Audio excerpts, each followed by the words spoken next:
Suzy! Honestly, first day at school and you're going to be late.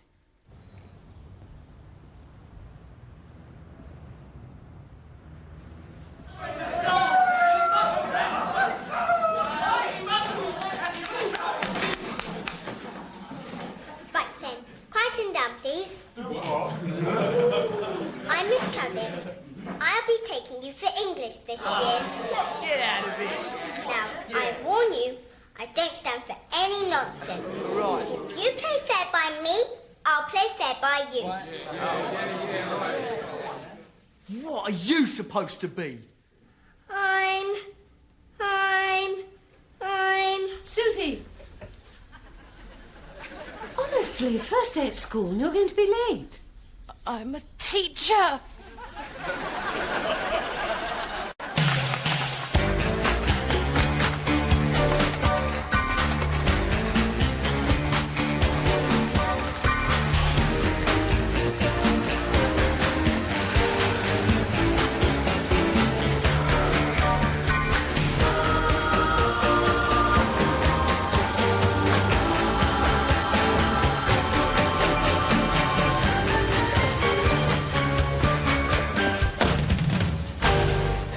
Okay. I'm a teacher.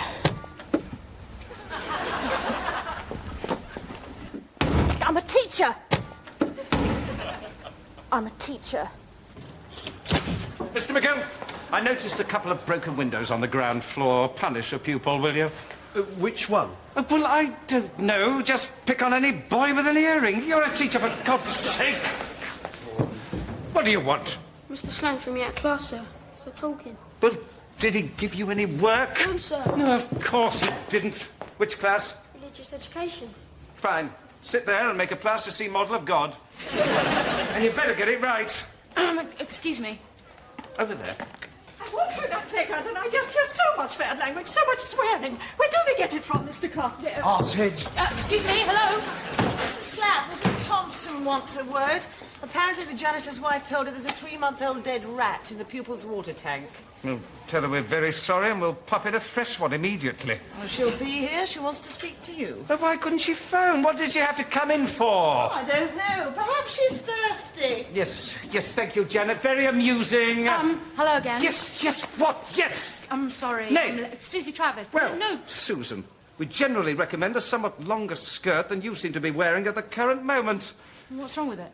What? Oh, why do we bother? We should just lather you up and throw you to the rugby team. Well, on your way, then. Don't keep your teacher waiting. I am a teacher. What? I'm a teacher. No, you're not. Mr. Humboldt, a word. Mr. Slatt? Quick chat in my office, please. It's about you beating Donald Cooper, a fourth year, into a virtual coma during football practice. Well, what about it? Do you think you could manage it this afternoon? Excuse me. I think we were talking, weren't we? I was told to report here. I got a call from the staffing department. This is where I was told to come. You got a problem with that, you take it up with them.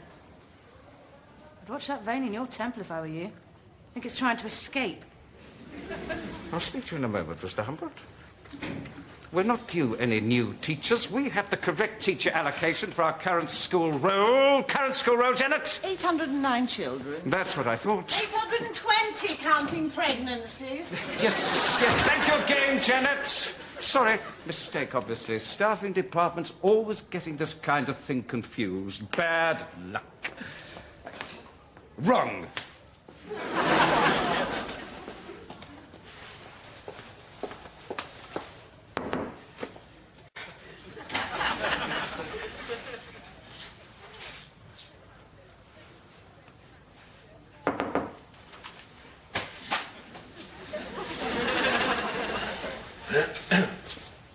Can I, help you? I'm looking for the headmaster. That's me. Step right in. You're a headmaster. You're a Scorpio. What? Don't ask me how I know. It's funny, isn't it? You can always tell something just by looking a person right in the eye. With me, it's star signs. With me, it's penis size.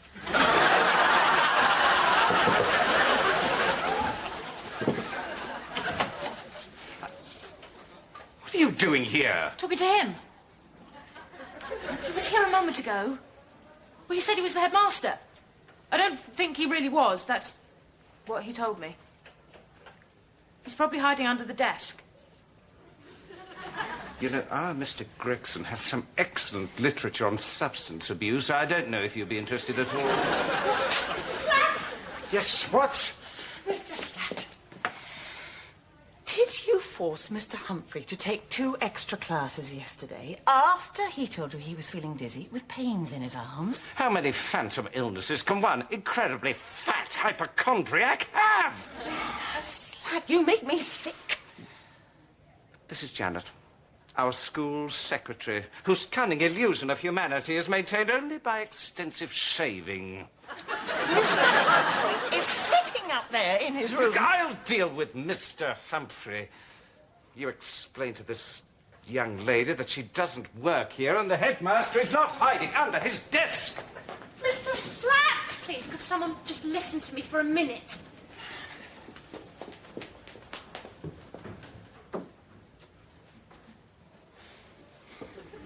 That guy, the headmaster. Deputy. Come out. You got nothing to hide. Trust me.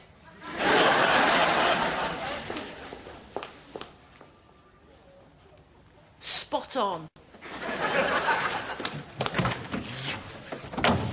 Mr. Humphrey, how nice of you to join us for a change. Now, I wonder if it wouldn't be too much trouble to ask you to take a class or two now that you're actually here. I appreciate that it's a bit of an inconvenience, but it would help the rest of us as we are, in fact, making a valiant attempt to run a school on these premises. Thank you for your valuable time. Right, in you go. Move along now, come on. Come on. Mr. Slatt, I told you that Mr. Humphrey is in no condition to take that class. And how, pray, as a non-teaching member of staff, do you work that out? Because he's dead.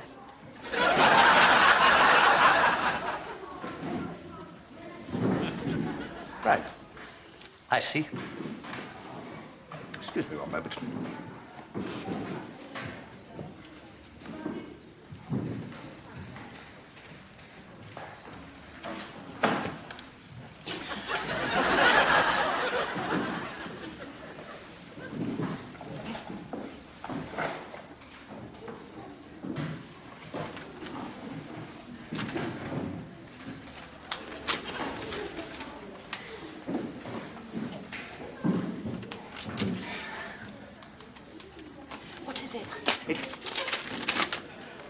So, the last thing Mr. Humphrey did in this life was read a memo from you telling him to stop malingering at once.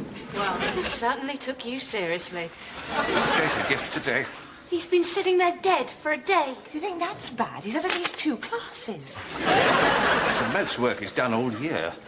So, do you teach English at all? Well, Oh, yes. for God's sake! Must you constantly intrude on teaching staff conversations, Janet? Why can't you hang around with your own kind and groom each other? You didn't notice he was dead. Nobody noticed. Well, he never moved much anyway. He's a teacher. You just spoke to him. Well, I can't check the staff for vital signs every time I talk to them. Who knows what we'd find? Right, well, we have to get him out of there and without the kids seeing. What now? Well, he's dead. You can't leave him taking a class. Well, yes, I know. But there's no one else available. That's what you call available. Listen, love. Could you find the headmaster, tell him what's happened? Well, I think he's in room 17, just along the corridor. Oh, right, listen, should it come up, probably best not to mention this memo business to the head. Might be misconstrued, I'm sure you understand. You stitch him up all you want, dear. Look, I know how all this must seem, but I can assure you I consider Mr. Humphrey a highly effective member of staff, right up until the very end. And indeed, a couple of classes beyond it. Just face it, Slatt, you've seriously screwed up this time. Please excuse Janet's lack of professional decorum. She's been walking upright all morning. Room 17? Look, perhaps you'd care to come round for dinner some night, you know, so we can discuss your career, your future at the school, perhaps. Oh, what? You're asking me on a date now. But no. As a colleague, as your deputy head. And anyway, you've met my wife. Come on, lover. Time to move your latest victim, please. Breakfast, pay attention! I want you all to, I want you to pray. Well, get on with it. Heads down, eyes shut, pray. Sir, this is English. Well, it'll be a nice surprise for him, won't it? Sir, I have a letter from my parents. We don't believe in any form of worship. Well, just keep it social, then. Well, come on.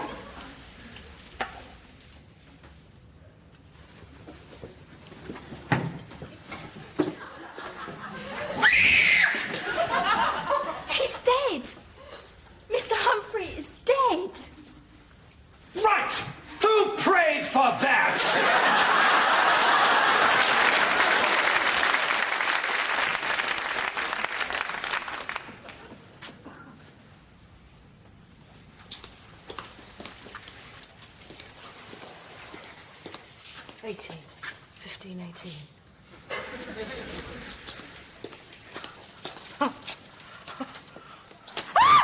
Sorry, it was an accident. Please don't hurt me. Oh, I beg your pardon. I thought you were pupil. No, I was trying to work out the room numbering. Yes, it is quite surprising, isn't it? They took the numbers down during the summer break, so I got the top maths section to put them back up as an exercise. Frankly, I was a bit disappointed. Yes, I suppose you would be. Amanda Tripley, music and guidance. I'm always trying to get the kids, involved. It's room 17 I'm looking for. Which one? Sorry? No room 1, no room 7, 2 room 17s. Kids, eh? I'm looking for the headmaster. It's sort of urgent. And then, of course, I got the top science section to help with the rewiring. What? Oh, no, not a problem, really, no. It's just that some of the lights don't turn off anymore. Apparently, at night, the windows spell bum. Across the front of the school. Still, anyone can make a mistake. Quite. Yes, and I believe between the hours of 8 and 10, they start flashing on and off, and then it sort of goes whizzing round the building on a roller effect. People come for miles. I can imagine. And actually, we were blamed for a plane crash once. I really do need to find the headmaster. Oh, that room 17, end of the corridor, between room 8 and, room 8. Would you mind helping with the door? 203. Oh, it's gone up. Right, anyone who hasn't done their homework, out to the front.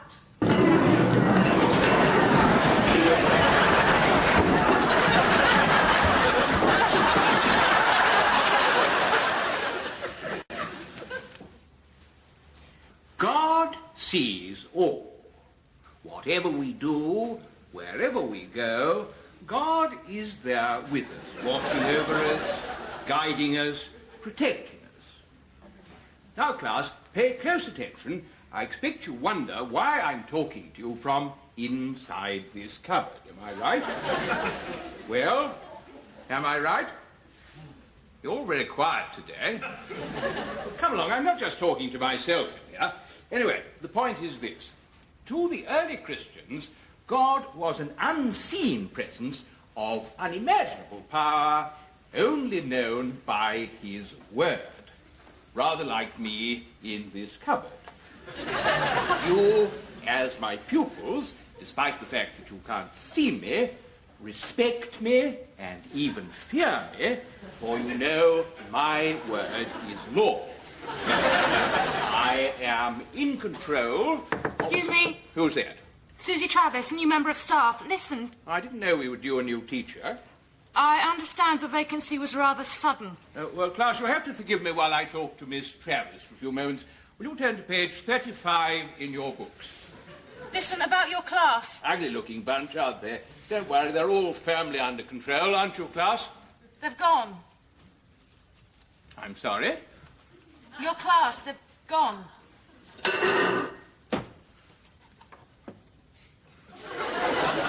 Oh. They were gone when I came in. Sorry. Yes, I see. The door seems to be locked. Yes. The key's on the desk. Would you mind? I'm afraid that's gone too. Oh. No need for alarm. I'm sure we'll get this situation under control soon. Oh. I'm the headmaster, Richard Nixon.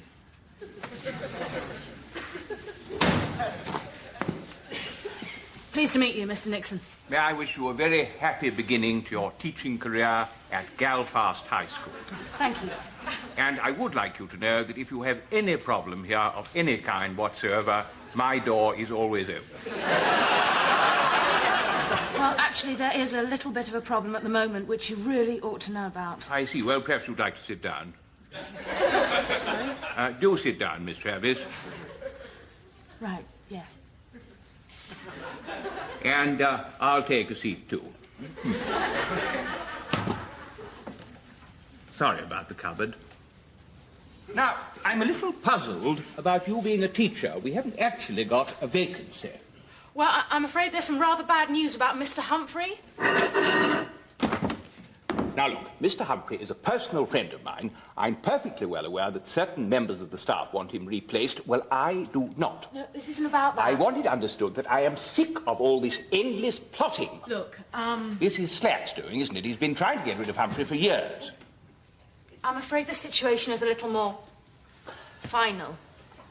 Look, just after I arrived, I was talking to Mr. Slatt and the secretary, and we discovered that Mr. Humphrey... We had rather hoped that you might tell the headmaster about Mr. Humphrey rather than one of our cupboards, though naturally I appreciate your thoroughness. I am telling the headmaster. No, I think you'll find that's just a drawing. It's in the cupboard. Oh, in the cupboard, of course. Mr. Nixon, tell him. So, he's not under the desk this time, then. Mr. Nixon, will you tell Mr. Slatt that you're in the cupboard? Mr. Nixon?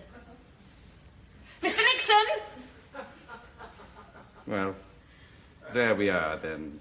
Look, he is just embarrassed. He doesn't want to admit he's in there. Because of you. Oh, yes, he's under the desk. He's in the cupboard. Please, I really want no part of your socialist drug culture. Mr. Slatt, I am not on drugs. Fine. Of course. Now, we're having a few problems with the removal of Mr. Humphrey. That may not have been the best way of phrasing that just at this moment. Some kid's coming. Oh, God. Listen, I know how that sounded. Look, what the hell is going on? What are you planning to do to Mr. Humphrey? Really, it's not what you think. In the cupboard.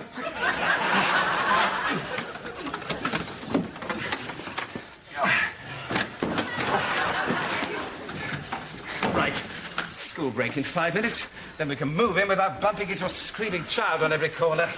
They put him in the cupboard. What are you doing here? They've all followed us. Oh, for God's sake. Look, there's something about the cupboard situation you really ought to know. Look after this lot, will you? No, listen. Later, things to do. Right, you lot, sit down, be quiet. Come on, nothing to worry about. Sit down. Come on, in you come. He's in the cupboard, woman. He's locked in the cupboard. Sit. Someone listen to me for a minute. Later. Miss, Mr. Humphrey's in that cupboard, isn't he? And he's dead. Look, you all just sit there, okay? You all sit there, and you'll be fine.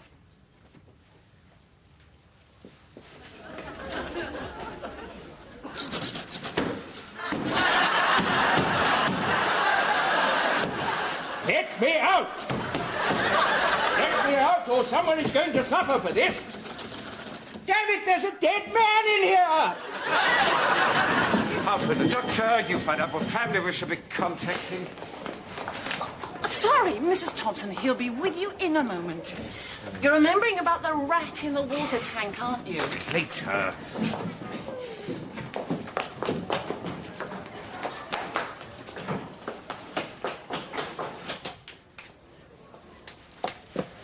Oh, hi. Hi.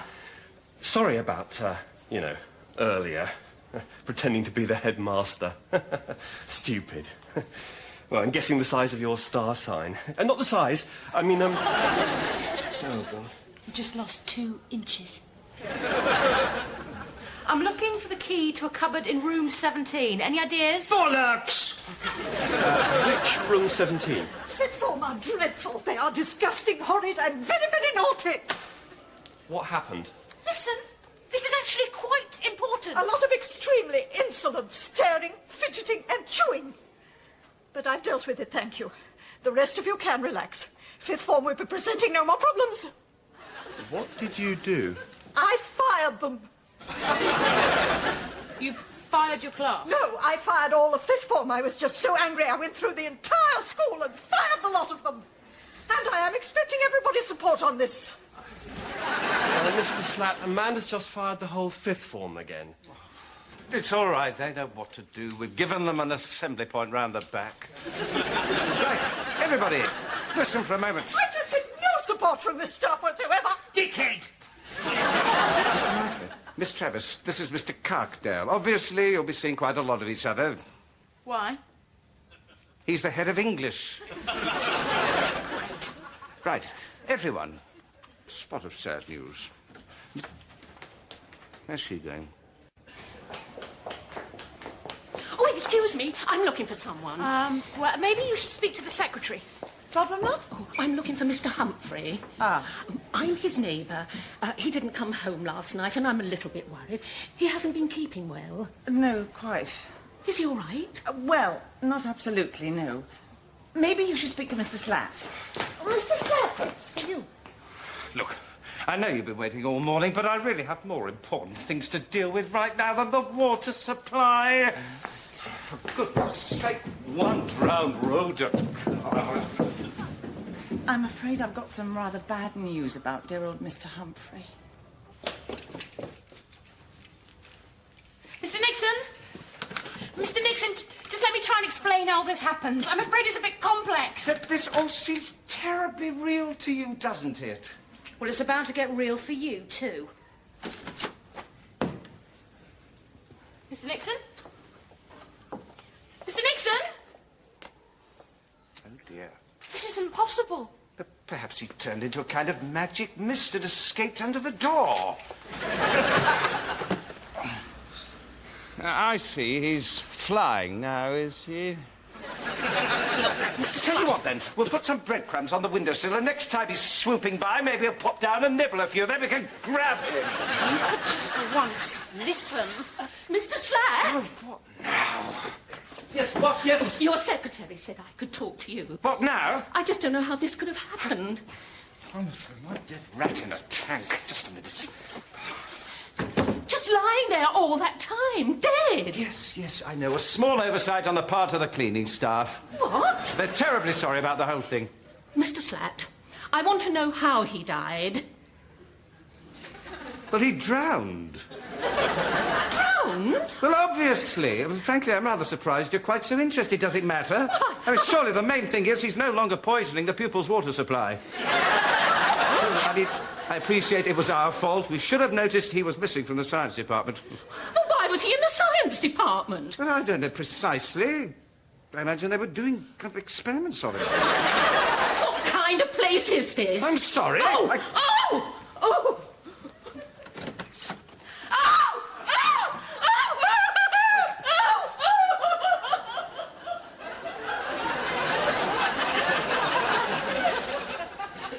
Curious woman. Well, let's get your predecessor out of the way, and then I expect you'll be looking forward to taking a first class. So, how was your first day? Kids were fine. Shame about the teachers. Well, look on the bright side. Every working day, the rest of your teaching career gets shorter. What does that remind you of? Really tough to talk to. Yeah, but worth it in the end. You reckon? No, but you do. Miss Travis! You don't mind if I walk you to your car, do you? Would it matter if I did? It is one thing for you to have a series of lunatic fantasies about the whereabouts of the headmaster, but to spread them among the children. Children? Well, let's start with the morning, shall we? When one child claims to have seen the headmaster crawling along a ledge on the back wall of the school. Then the lunch hour, when 4 children say they saw the headmaster clinging to a drain pipe on the 4th floor. He climbed out of the window. It was open, remember? Yeah, during the afternoon break, 2 of the senior prefects insist the headmaster was hanging from a guttering just outside the art rooms. He climbed out and he couldn't get back in. Oh, and only 2 minutes ago, a first-year girl tells me she saw Mr. Nixon fall past the geography class window. Fall? This nonsense has gone far enough. Look, have you actually seen Mr. Nixon today? The fact that I do not see Mr. Nixon in the course of a working day does not usually lead me to conclude that he's outside climbing the school. But if he's fallen... He's not fallen anywhere. Look around you. Do you see any sign of plummeting, headmaster? He could be hiding. And why, pray, would he be doing that? Because he's been stuck in a cupboard with a corpse, and he's convinced his deputy head is a homicidal maniac. And having spent the day dicing with death as a human fly, it's just possible he may not be at his most rational. I'm sorry?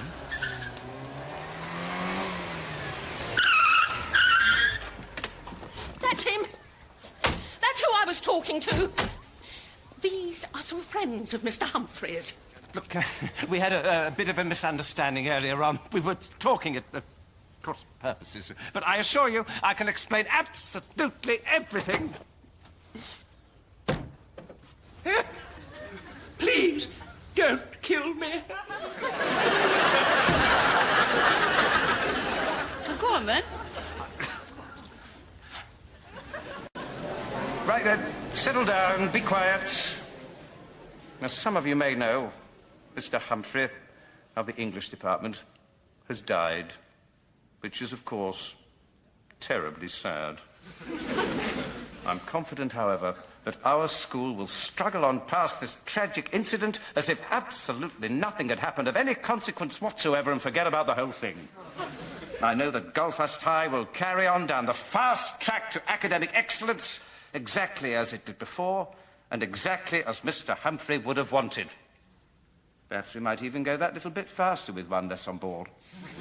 In fact, quite honestly, to look on the bright side of this whole sorry occasion, if I'd had to choose a member of staff to die, I'd have chosen Mr. Humphrey. Not, of course, that I've given the matter any thought. I mean, I don't have any kind of death list. That's just all a lot of silly talk based on what was, after all, a confidential memo. Anyway, on a personal note, I've had a lot of people over the last couple of days complaining that Mr. Humphrey was nothing but a hopelessly incompetent, incredibly fat, malingering old duffer. Well, what I say to these people is, he's been well punished for it. Not that his death was any form of official punishment, I can assure you of that. I didn't kill Mr. Humphrey. That's no part of my duties here. No. If anyone punished him for the generally low standard of his work, it was our Lord. Although, obviously, I'm not suggesting that God is stalking the corridors of Galfast High, killing inefficient teachers. Though perhaps if I was in the art department, I wouldn't be so confident. I'll say no more. Anyway, Mr. Humphrey will be buried on the 15th. Cremated. What, all of him? We'll be there all day.